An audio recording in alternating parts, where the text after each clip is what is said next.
Tonight, a suspected killer back in the U.S. in custody for the murder of her wife, beloved California fire captain Becky Marodi. Mexican authorities handing 53-year-old Yolanda Marodi over to U.S. law enforcement at the border. The end of a month-long manhunt, which started the day Becky was found stabbed to death in the couple's San Diego County home. Authorities believed Yolanda fled to Mexico soon after in this SUV. So I thought this was when I first saw this, I thought this was the L.A. The one that went fire. viral. Yeah. For you got yourself into your own problem. If I have to pull you out. No, I thought this was the chief. fire chief Yeah, when this I is first not- saw it. But this is not L.A. This is Cal Fire. Cal Fire. Yeah. Fatally stabbed inside her I think it was San Diego home. But Ramona. We remember that, right? Yep. And then I think within a few days, they suspected that it was her wife at the time, right? Anyways, got her in Mexico. Oh, yeah. Yeah, ran to Mexico, got her. U.S. authorities requested help locating Yolanda Marodi, which said she was arrested near a hotel in Mexicali. Officials said that once they confirmed her identity, she was taken into custody and transferred to the border. Man, if you're in like Southern California, that's the way to do it. Just dip down to Mexico. Well, yeah, you know how they were like, oh, we don't know who it is? Yeah. They have video of her crossing the border hours after the February 17th slaying. Oh, so she just let her They rip, knew and then they knew she was down there. I watched that OJ documentary. That was good. That was good. But he had like a bunch of disguises and stuff and passports and money, and it's like, come on, man. I didn't realize that both of them had white Broncos.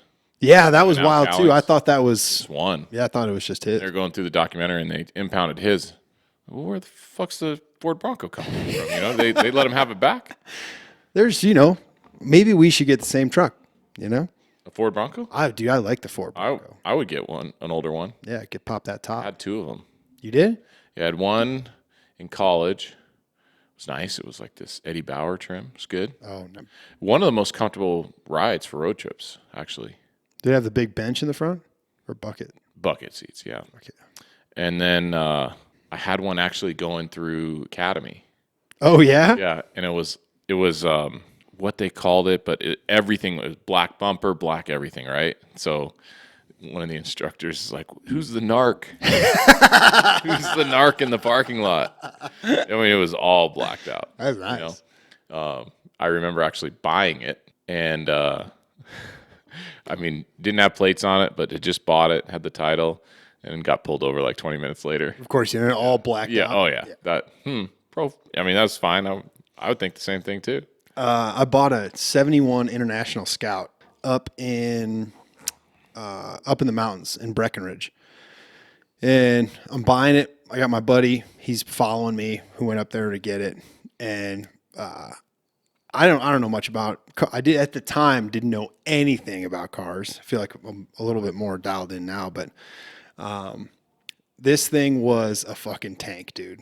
Like, it was super uncomfortable. I remember I had a buddy in high school that had one of those. Yeah, it was nuts. So I'm going through the Eisenhower Tunnel, which is a really long tunnel that goes underneath the mountain, really, really tight and bumpy as hell.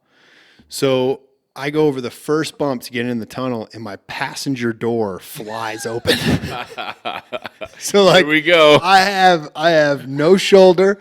I'm in this old ass this is like a remodeled one. Like, it was nice. All right. And so I'm like, I'm fucked.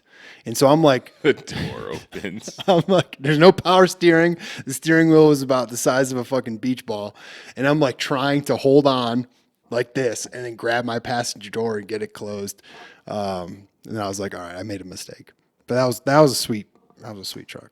Yeah, there was one summer, I took the train to Omaha. The only reason I took the train is because hey, Dad, my dad loves trains. So I was like, let's take the loves riding trains. So we leave, and it's all overnight. That's bad idea. It sucks, you can't sleep. Anyways, just to get a car, this Acura coupe in Omaha, I get there. It's not exactly what, What you it signed said. up for.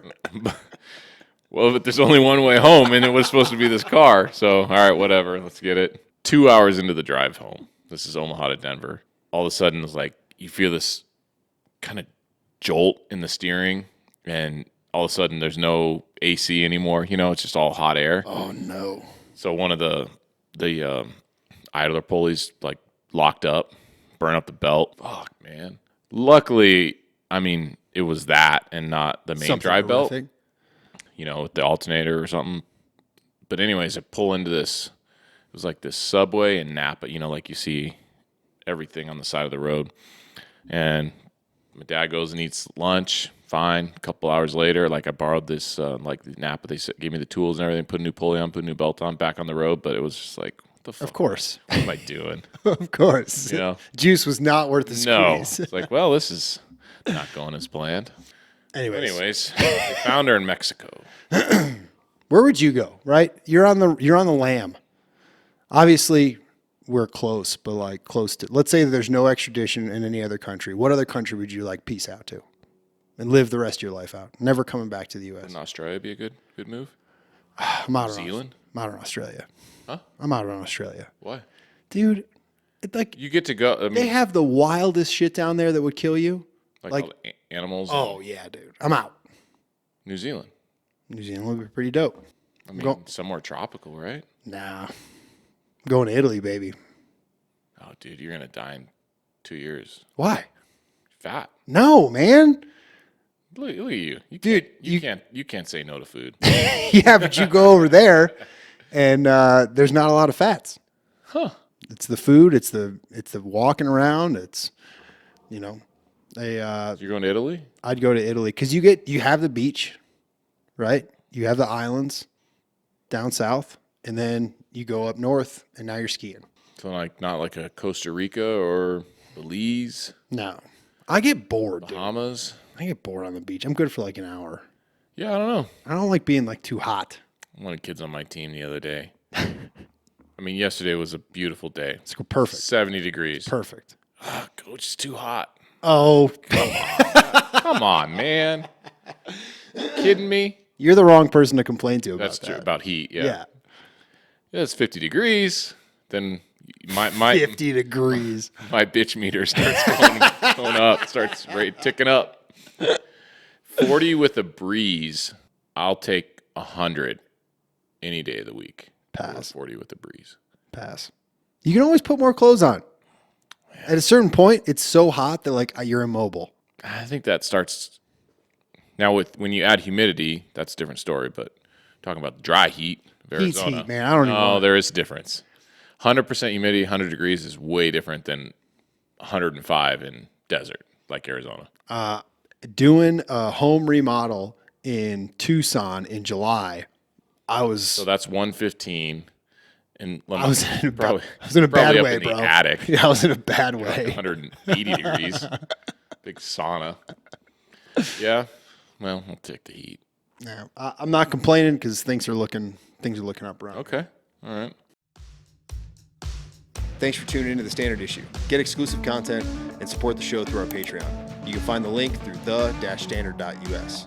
While you're there, check out our premium gear and links to our sponsors. Don't forget to subscribe, share, and leave a review. Till next time.